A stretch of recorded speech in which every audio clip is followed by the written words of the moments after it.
నమస్తే. శివభక్తులు ఎంతగానో ఎదురు చూస్తున్న మహాశివరాత్రి పర్వదినానికి గడియలు సమీపించాయి. ఇప్పటికే శివరాత్రి వేడుకకు పలు దేవాలయాలు అంగరంగ వైభవంగా ముస్తాబయ్యాయి. ఇక ఈ పండుగ రోజున ఓం నమ శివాయ, హరహర మహాదేవ శంభో శంకర మంత్రాలతో శివాలయాలు మార్మోగుతాయి. ఇక శివరాత్రి అంటే శివయ్యకు పూజలు, అభిషేకాలతో పాటు ఉపవాసం, జాగరణ తప్పనిసరి. అయితే మహాశివరాత్రి రోజు ఉపవాసం, జాగరణ ఉండేవారు కొన్ని నియమాలను తప్పనిసరిగా పాటించాలని జ్యోతిష్య పండితులు చెబుతున్నారు. ఇక మహాశివరాత్రి రోజున ఉపవాసం ఉండేవారు ఎలాంటి ఆహార పదార్థాలు తీసుకోవచ్చు, ఉపవాసం ఉండగా ఏం చేయాలి, విరమించాక ఏం చేయాలి, ఈ అంశాలు తెలుసుకుందాం. దీనిపై మాట్లాడడానికి ప్రస్తుతం మనకు స్టూడియోలో అందుబాటులో ఉన్నారు general physician doctor Dilip Gude గారు. అండ్ అలాగే మనకు లైవ్లో అందుబాటులో ఉన్నారు doctor Shirisha, nutritionist. So hello sir. ఈ మహాశివరాత్రి అంటే మిగతా ఫెస్టివల్స్ లాగా కాకుండా, మిగతా ఫెస్టివల్స్ అంటే మనం పిండి వంటలు అవి చేసుకుంటాం, తింటాం. బట్ శివరాత్రికి ఏంటంటే ఉపవాసం, జాగరణ చేస్తూ ఉంటారు. ఇది పిల్లల నుంచి పెద్దల వరకు అందరూ చేస్తూ ఉంటారు ఉపవాసం అన్నది. అయితే ఎవరెవరు ఉపవాసం చేయొచ్చు, ఎవరు చేయకూడదు? సో యూజువల్గా ఎల్డర్లీ అంటే 65-70 దాటి ఉన్నవాళ్ళు, షుగర్ బీపీ కూడా ఉన్నవాళ్ళు, కంట్రోల్లో లేని వాళ్ళు, అంటే ఇన్సులిన్ వాడటం కానీ, అంటే హై ఇన్సులిన్ వాడాల్సిన అవసరం ఉన్నవాళ్ళు షుగర్ కంట్రోల్ కోసం, హార్ట్ డిసీజ్, కిడ్నీ డిసీజ్ ఉన్నవాళ్ళు, ఇలా కొన్ని కోమార్బిడ్ కండిషన్స్ అంటాం. అంటే ఇలాంటి end organ dysfunctions, either kidney కానీ, లివర్ కానీ, హార్ట్ కానీ, ఆర్ అన్కంట్రోల్డ్ షుగర్స్, బీపీ ఉన్నవాళ్ళు యూజువల్గా చేయకపోవడం మంచిది. ఎందుకంటే ఇది బాడీని ఒక హై స్ట్రెస్లోకి పంపించే విధంగా ఉంటుంది. ఎందుకంటే అసలు ఫుడ్ తీసుకున్నప్పుడు యూజువల్గా బాడీ కార్టిసాల్ లెవెల్స్ కానీ, షుగర్ లెవెల్స్ కూడా ఇన్ఫ్యాక్ట్ ఒక స్ట్రెస్లో వెళ్తుంది. కాబట్టి బీపీ కానీ, హార్ట్ రేట్ కానీ, ఒక్కొక్కసారి షుగర్ లెవెల్స్ పెరగటం, ఇంకోసారి తగ్గటం కూడా జరుగుతాయి. అంటే ఒక దశ తర్వాత ఇన్ఫ్యాక్ట్ ఏం తినరు కాబట్టి షుగర్ లెవెల్స్ పడిపోవడం కూడా చూస్తూ ఉంటాం. ప్రీ డయాబెటిక్ పేషెంట్స్ కూడా ఇన్ఫ్యాక్ట్ షుగర్స్ బాగా లో అయిన నిర్వచనాలు, అంటే ఇన్స్టెన్సెస్ చూసాం మేము యూజువల్గా. సో ఇలా కోమార్బిడ్ కండిషన్స్ ఉన్న వాళ్ళు అట్లీస్ట్ డాక్టర్తో మాట్లాడి మేము ఉపవాసం ఉండొచ్చా అని ఒకసారి వాళ్ళ డాక్టర్తో డిస్కస్ చేసి ఉపవాసం ఉంటే మంచిది యూజువల్గా. అయితే ఇంకొకటి ఉపవాసంలో ముఖ్యమైన థింగ్ ఏంటంటే చాలామంది హైడ్రేట్ చేసుకోరు, అంటే నీరు కూడా తీసుకోరు. అది తప్పు యూజువల్గా, ఎందుకంటే కిడ్నీ ఎఫెక్ట్ అవుతుంది. సో హైడ్రేషన్ సరిగ్గా చేస్తూ, అంటే బాగా నీళ్ళు అది తాగుతూ, దెన్ యూనో ఫ్రూట్స్ తీసుకోవడం కానీ, అఫ్కోర్స్ బాగా పండిన ఫ్రూట్స్ డయాబెటిక్ పేషెంట్స్ తీసుకోకూడదు, అది చాలా ఇంపార్టెంట్. అంటే కొంచెం పచ్చిగా ఉన్న ఫ్రూట్స్ అయితే వాళ్ళు తీసుకోవచ్చు. బట్ అంటే చాలామంది ఉపవాసం అనగానే నీరు కూడా కనుక తీసుకోకపోతే ఫస్ట్ ఎఫెక్ట్ అయ్యే ఆర్గాన్ కిడ్నీ. కాబట్టి కిడ్నీని సేవ్ చేయాలంటే మనం హైడ్రేట్ చేసుకుంటూ ఉండాలి through out the night, 24 hours.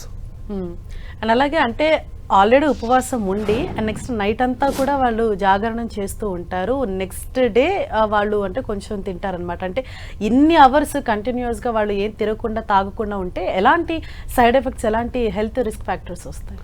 So అంటే డయాబెటిక్ పేషెంట్లోనేమో షుగర్స్ పడిపోయే రిస్క్ చాలా ఉంటుంది. ఎస్పెషలీ వాళ్ళు ఏ మందులు వాడుతున్నారు షుగర్ కంట్రోల్కి, దాని మీద కూడా డిపెండ్ అయి ఉంటుంది. సల్ఫోనిల్ యూరియా గ్రూప్, గ్లిమిపరైడ్, ఇన్సులిన్ ఇలాంటి వాడే వాళ్ళలో షుగర్స్ పడిపోయే రిస్క్ చాలా ఉంటుంది. ఇన్ఫ్యాక్ట్ 50-40 కూడా అయిన సందర్భాలు చూసాం మేము చాలాసార్లు. కాబట్టి ఇది ఇలాంటి అంటే హై రిస్క్ వోలటైల్ షుగర్స్ ఉన్న వాళ్ళు ఉపవాసం ఉండకపోవడమే మంచిది. బట్ బాడీ ఇలా హై స్ట్రెస్ లెవెల్లో నడుతుంది కాబట్టి ఈ 24 hour ఫాస్టింగ్ అనేది బీపీ ఫ్లక్చుయేషన్ కూడా చూస్తుంటాం, హార్ట్లో రిథమ్ డిస్టర్బెన్సెస్ కూడా చూస్తుంటాం. టెకికార్డియా నార్మల్గా మనకు తెలిసిందే 70-80 అలా హార్ట్ బీట్ ఉండాలి per minute. But some times అది 100, 110, 120 కూడా వెళ్తూ ఉంటుంది స్ట్రెస్లో. సో ఇలా హార్ట్ రేట్ అబ్నార్మాలిటీస్ అవ్వచ్చు, కిడ్నీ ఎఫెక్ట్ అవ్వడం కూడా సాధారణంగా చూస్తూ ఉంటాం. అంటే ఎస్పెషలీ వాళ్ళు కనుక డిహైడ్రేట్ కూడా అయ్యారనుకోండి, ఎస్పెషల్లీ టెంపరేచర్స్ పెరగటం చూస్తున్నాం మనం, సమ్మర్స్ కూడా వస్తున్నాయి. సో ఈ హాట్ వేవ్స్లో ఇలా 24 hours అసలు హైడ్రేట్ కూడా చేసుకున్నప్పుడు కిడ్నీస్ ఖచ్చితంగా ఎఫెక్ట్ అవుతాయి.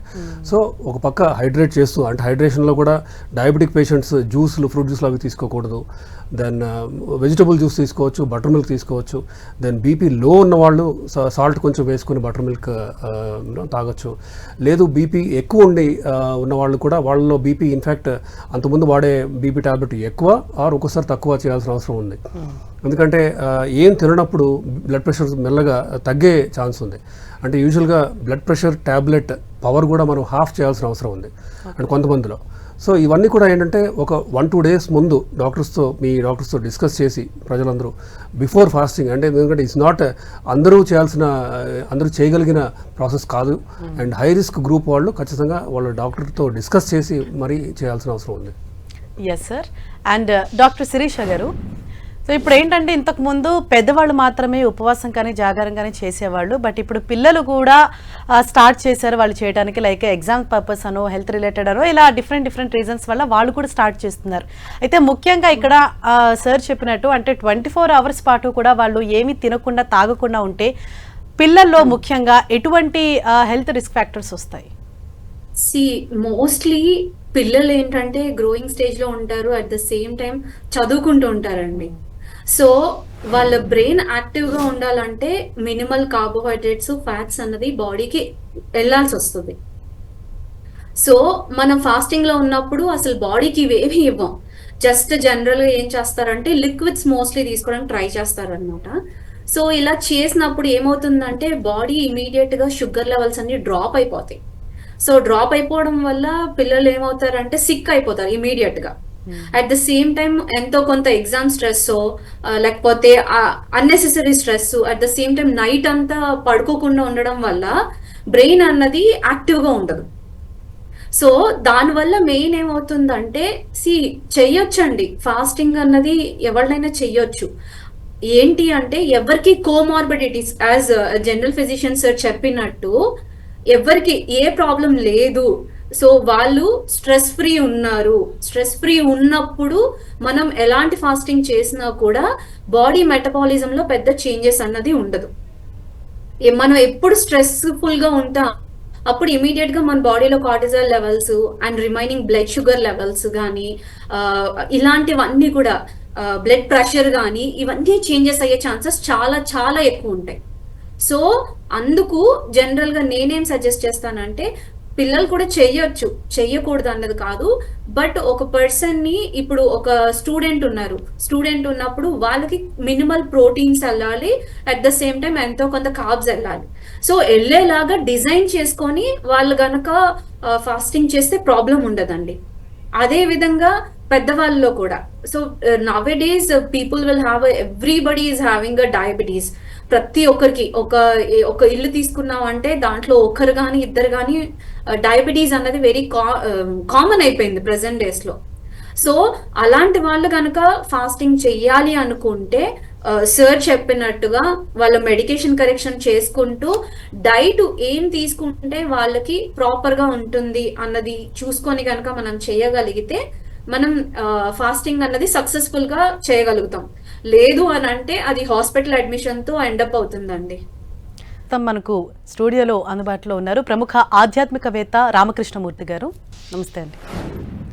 భవు భవానీ భక్త భావ సంభవ వైరి భవరోగ భంజనున్ పాలనయను భోగి ప్రదుని భోగి భోగి రాజ విభూషు భూన భోది వ్యాప్తు భువన వంజు భగవంతు భర్గుని భసితంగరాగుని భానుకోటి ప్రభాభాసమాను భాగీరథి మౌళి భగవద్విపాటుని భూషితాంగుని భస్మభూతి విధుని భావినీ సువిలాసార్థు వామభాగు భక్తితోడ భజింపరో భవ్యమతులు భావనా భాజులకతడు ఫలములసగు భాగ్య సౌభాగ్య వైభవ ప్రాభవములు భాగ్య సౌభాగ్య వైభవ ప్రాభవములు. గురువుగారు, మహాశివరాత్రి అనగానే అందరూ కూడా ఉపవాసం చేస్తారు, జాగరణం చేస్తూ ఉంటారు, శివనామ స్మరణతోటి ఆలయాలు అన్నీ కూడా మార్మోగిపోతూ ఉంటాయి. అయితే ఇక్కడ అసలు ఉపవాసం జాగరణ అన్నది ఎందుకు చేయాలి, వాటి యొక్క ప్రాముఖ్యత ఏంటి? మహాశివరాత్రి అనేది అద్భుతమైన ముహూర్తం. ఎందుకని అంటే మనకు సూర్యచంద్రుల గమనాన్ని బట్టి ఆ గ్రహముల యొక్క ప్రభావము ప్రజల మీద ఏ విధంగా ఉంటుందో తెలుసుకున్న ఋషులు ఎలాంటి కార్యాచరణ చేయాలో మనకి తెలియజేశారు. ప్రతి నెలలో సంధ్యా సమయం మాస శివరాత్రి, సంవత్సరానికి సంధ్యా సమయం మహాశివరాత్రి. కనుక ఈ అద్భుతమైన ముహూర్తాన్ని మనం సద్వినియోగం చేసుకోవాలి అంటే ఉపవాసము, జాగరణ, అభిషేకము, అర్చన ఇవన్నీ చెయ్యాలి. సద్వినియోగం అంటే జहाँ कर्म से भाग्य बदलता, श्रमनिष्ठा कल्याणी है, त्याग और तप की गाथाएं गाती कवि की वाणी है, जीवन का आदर्श जहाँ पर परमेश्वर का धाम है. మనని మానవులు అంటాం. మానవ అన్న శబ్దానికి అర్థం ఏమిటంటే మానవ జన్మ అంటే మా అంటే వద్దు, నవ అంటే కొత్త, జన్మ అంటే పుట్టుక. మళ్ళీ జన్మ లేకుండా చేసుకోగలిగిన ఒకే అవకాశం 84 లక్షల జీవరాశులలో కేవలం మానవుడికి మాత్రమే ఉంటుంది. ఇలాంటి అద్భుతమైన ముహూర్తాన శివార్చన చేయటం ద్వారా ఆయనను చేరుకోవచ్చు. శరీరం యదవాప్నోతి యచ్ఛాప్రామతీశ్వర గృహీతయేతాని సంయాతి ఆయుర్గంధాని వాసయాత అని భగవద్గీత చెప్తుంది. ఒక శరీరాన్ని వదిలేసి ఇంకొక శరీరంలోకి నువ్వు వెళ్ళినప్పుడు ఈ శరీరంలో నువ్వు చేసిన కర్మల ఫలితాల యొక్క వాసన గాలితో వచ్చే సుగంధంలాగా ఇంకొక దేహంలోకి కూడా వెళుతుంది.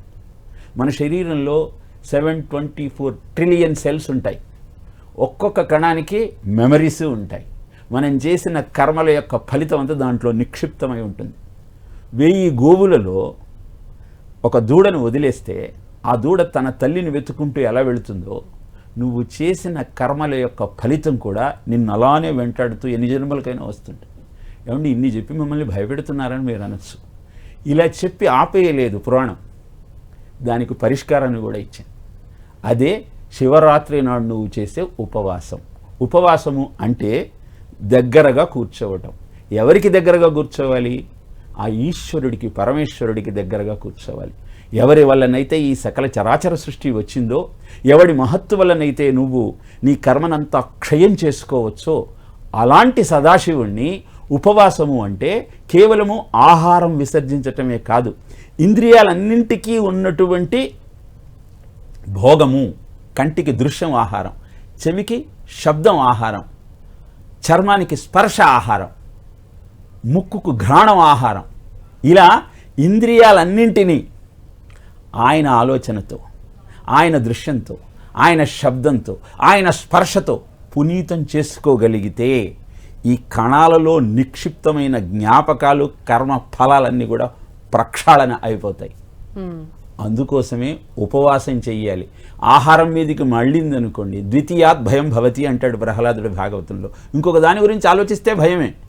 అభయాన్ని ఇచ్చేటువంటి ఆ అభయంకరుడు మనకు దగ్గర కావాలి అంటే ఇది అద్భుతమైన ముహూర్తం. జాగరణ అంటే పగలుని శివుడిగా, రాత్రిని పార్వతిగా చెబుతారు. ఈ శివరాత్రి రోజు లింగోద్భవ సమయంలో నీవు ఆయనను అర్చిస్తే ఆధునిక విజ్ఞానం ఏం చెబుతుంది అంటే కేవలం ఈ ముహూర్తంలో భూమి యొక్క ఆకర్షణ శక్తి సంవత్సరంలోని మిగతా అన్ని రోజుల కంటే అత్యంత తక్కువగా ఉంటుందిట. కాబట్టి నువ్వు ఉన్న స్థితి నుంచి ఉన్నత స్థితికి ఎదుగుదామని అనుకున్నట్టున్న సమయంలో శరీరాన్ని తేలిక చేసుకున్నావు ఉపవాసం ద్వారా, జాగరణ ద్వారా, ధ్యానం ద్వారా ఆయనను చేరుకునే ప్రయత్నమే శివరాత్రి నాడు నువ్వు చేసేటువంటి ఉపవాసము, జాగరణ. దీంతో పాటు తప్పకుండా అభిషేకం చేయాలి. షట్కాలాలలో చేయాలి. కుదరకపోతే లింగోద్భవ సమయంలో చేయాలి. ఎందుకు అంటే అభిషేకాత్ ఆత్మశుద్ధి. నీవు మమైవాంశో జీవలోకే జీవభూత సనాతన మనశ్రేష్టానేంద్రియాన్ని ప్రకృతిస్థాని కర్షతి. భారతీయ జీవన విధానంలో మనం పాపులము అన్న భావన ఉండదు, మనం పరమాత్మ స్వరూపలం అన్న ఆలోచన ఉంటుంది. ఆయన అంశ నుంచి వచ్చాం, మళ్ళీ ఆయన దగ్గరికి వెళ్ళే ప్రయత్నం చేయాలి. ఆ ప్రయత్నంలో భాగంగానే ఈ ఉపవాసము, జాగరణ, అభిషేకము, అర్చన, నామస్మరణ, నీకు ఏది వస్తే చెయ్యాలి. ఏమండి మాకు ఈ మంత్రాలన్నీ రావు, ఆయనను అర్చించాలంటే ఓం నమో భగవతే రుద్రాయ ఇవన్నీ అంటాం, మాకు రాదండి అంటే ఏం అక్కర్లా, నమశివాయ అను చాలు. చెంబెడు నీళ్లు పోస్తే కుష్, చిటికెడు భస్మమిత్తే బస్. ఆయనకేం కావాలి? మూర్తి మృద బిల్వదళేన పూజ అని చెబుతుంది శాస్త్రం. మట్టితో లింగాన్ని చేసి దాని మీద ఒక బిల్వదళం వేసి నమశివాయ అను చాలు. ఒక భక్తుడికి శివుడి మీద బాగా కోపం వచ్చిందట. వచ్చి కోపంతో రోజు వచ్చి ఒక రాయి తీసుకొని కొడుతున్నట్టు ఆయన లింగం మీదకి రాయేసి కొట్టి నాకు అది చేసావు ఇది చేసావు అది అనుకున్నా ఇది అనుకున్నా. ఒకరోజు రాలేదుట. వెంటనే పార్వతిని అడిగేట పరమేశ్వరుడు, రోజు వచ్చి రాయితో నన్ను పూజిస్తున్నాడు, వాడు రాలేదేంటి? అంత దయామయుడు, కరుణాసముద్రుడు సదాశివుడు. ఎవరు ఏది అడిగితే అది ఇవ్వటానికి సిద్ధంగా ఉంటాడు. ఒకడు వచ్చి నీ భార్యని ఇస్తావా, తీసుకెళ్తానంటే తీసుకెళ్ళమన్నాడు. ఒకడు వచ్చి నీ ఆత్మలింగాన్ని ఇస్తావా, తీసుకెళ్తానంటే తీసుకెళ్ళమన్నాడు. ఒకడు వచ్చి నా కోటకు కాపలా ఉంటావా అంటే వస్తానన్నాడు. ఇంకొకడు వచ్చి నువ్వు ఒక్కడొస్తే చాలదు, నీతో పాటు నీ సైన్యం అంతా రావాలన్నాడు, తీసుకొస్తా అన్నాడు. ఎవరు ఏది అడిగితే అది ఇచ్చేవాడే సదాశివుడు అని చెబుతూ శాస్త్రం ఒక మాట చెప్పింది, నరుద్రో రుద్రమర్చయేత్. శివుణ్ణి అర్చించాలంటే నువ్వు శివుడిగా మారాలి. ఇలా శివుడిగా మారుతూ శివార్చన చేయటానికి అద్భుతమైన ముహూర్తమైన శివరాత్రి నాడు ఉపవాసము, జాగరణ, అభిషేకము, అర్చన చేసి తరించే ప్రయత్నం చేద్దాం. అలా గురుగారు, అంటే అసలు ఉపవాసం అంటే ఏంటి? ఏమి తినకూడదు, ఏమి తాగకూడదా, అంటే నియమాలు ఏంటి, ఏ విధంగా ఉండాలి? బాగుందమ్మా.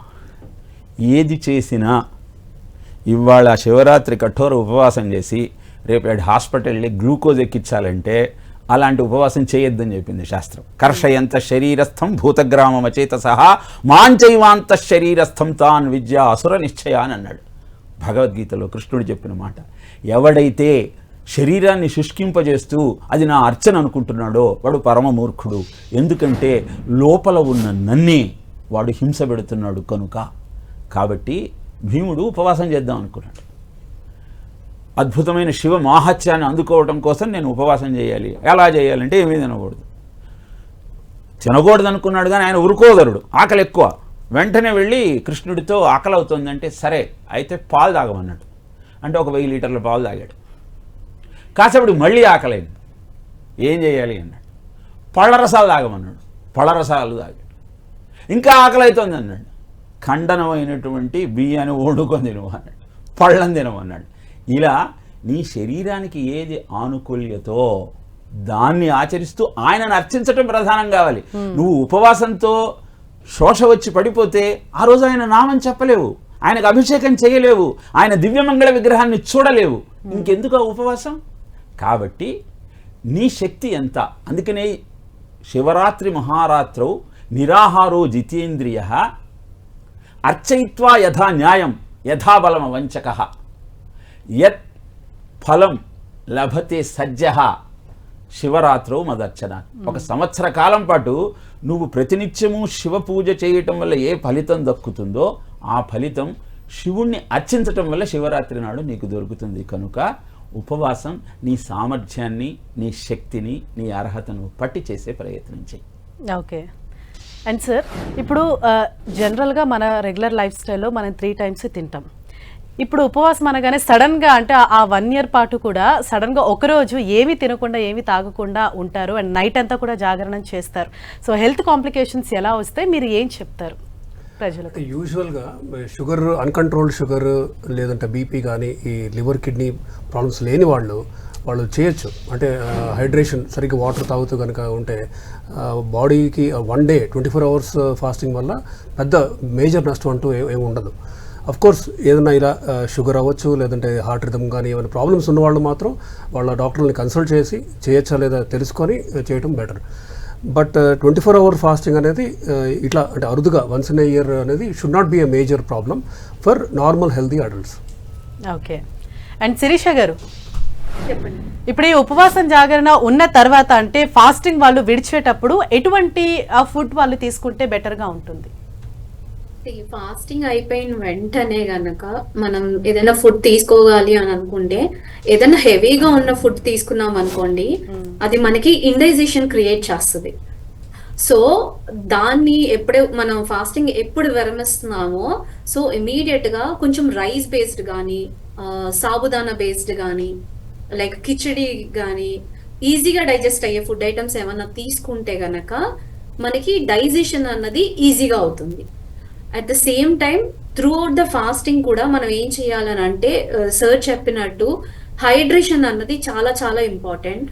హైడ్రేషన్తో పాటు మిల్క్ కానీ లేదంటే ఫ్రూట్స్ కానీ ఏమన్నా కొంచెం కొంచెం తీసుకుంటున్నప్పుడు ఏమవుతుందంటే బాడీ అంత హంగర్ లెవెల్స్కి ఎటే స్ట్రెచ్ వెళ్ళకుండా ఉంటుంది అనమాట.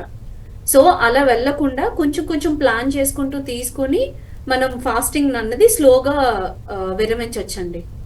ఓకే గురుగారు, అంటే ఈ ఉపవాసం జాగరణ తర్వాత నెక్స్ట్ డే వారు ఏ సమయంలో ఈ ఫాస్టింగ్ అనేది వాళ్ళు విరమించుకొని భోజనం తీసుకోవాలి? శాస్త్రం చెప్పింది ఏమిటి అంటే, నీవు మరునాడు సూర్యాస్తమయం దాకా ఉండి అర్చన చేసి భోజనం చేయమని చెప్పింది. ఇందాక ఏదైతే వెంటనే ఆహారం తీసుకోకూడదు అని చెప్పినటువంటి వైద్య విజ్ఞానానికి పురాణ విజ్ఞానం ఎంత దగ్గరగా ఉందో చూడండి. నీవు ఒక రోజల్లా ఉపవాసం ఉన్న తరువాత మరునాడు ఆహారం తీసుకునే సమయంలో అది నీ జీర్ణశక్తికి ప్రమాదం కలిగించకుండా, మళ్ళీ ఇంకొక సమస్యను ఉత్పన్నం కానియకుండా నీవు ఆహారాన్ని స్వీకరించాలి. అంత సమయం దాకా అర్చన చేస్తూ ఉండాలి, స్వామిని ప్రార్థిస్తూ ఉండాలి. నిజానికి భారతీయ విజ్ఞానం ప్రకారం, పురాణ విజ్ఞానం ప్రకారం 15 రోజులకు ఒకసారి ఉపవాసం అనేది క్లిన్జింగ్ ప్రోగ్రామ్గా చెప్పబడతారు. నీ శరీరంలో ఉన్న మాలిన్యం అంతా ప్రక్షాళన కావటం కోసం అద్భుతంగా ఉపయోగపడుతుంది అని మనం ఏకాదశికి ఉపవాసం చేస్తాం. మొన్ననే ఏకాదశి అయింది, ఇవాళ మళ్ళీ రేపు చతుర్దశి, మళ్ళీ శివరాత్రి. అప్పుడు మొన్న ఉపవాసం చేసాం, రేపు చేస్తాం. కానీ సమస్యలు అయితే ఉత్పన్నం కావడం లేదు, చాలా ఆనందంగా హాయిగా ఉంటుంది. కనుక ఆహారాన్ని తీసుకునేటప్పుడు ఏం తీసుకుంటున్నావు? ఆయుస్సత్వ బలారోగ్య సుఖప్రీతి వివర్ధనా రస్యా స్నిగ్ధా స్థిరా ఆహార సాత్విక ప్రియా అని ఎప్పుడు తీసుకున్నా సరే ఈ నియమాన్ని పాటిస్తే మంచిదని భగవద్గీత తెలియజేస్తుంది. ఆహార విషయంలో మితాషి హితాషి కాలాషి అని చెబుతుంది. తీసుకునే ఆహారం మితంగా ఉండాలి, నీకు హితం చేయాలి. ఆకలైనప్పుడు అన్నం తినాలి, కానీ టైం అయిందని అన్నం తినకూడదు. ఆ సమయానికి ఆహారం తీసుకునే ప్రయత్నం చేయాలి. ఈ మూడింటిని పాటిస్తే ఎంత గొప్ప ఉపవాసం అయినా సరే నీకు ఏ హాని చేయదు, ఆనందాన్ని కలిగిస్తుంది. రైట్, థ్యాంక్ యూ గురువు గారు. అండ్ అలాగే థ్యాంక్ యూ శిరీష గారు, ఫోన్ లైన్ అందుబాటులోకి వచ్చి చాలా విషయాలు తెలియజేశారు. అండ్ అలాగే థ్యాంక్ యూ దిలీప్ గారు. సో చూసాం కదా, అంటే శాస్త్రం ఏం చెప్తుంది ఉపవాసం జాగరణకు సంబంధించి, అండ్ అలాగే సైన్స్ ఏం చెప్తుందో విన్నాం కదా. ఇవి మహాశివరాత్రి రోజు చేయవలసిన నియమాలు, పాటించాల్సిన నియమాలు, అండ్ అలాగే తీసుకోవాల్సిన జాగ్రత్తలు.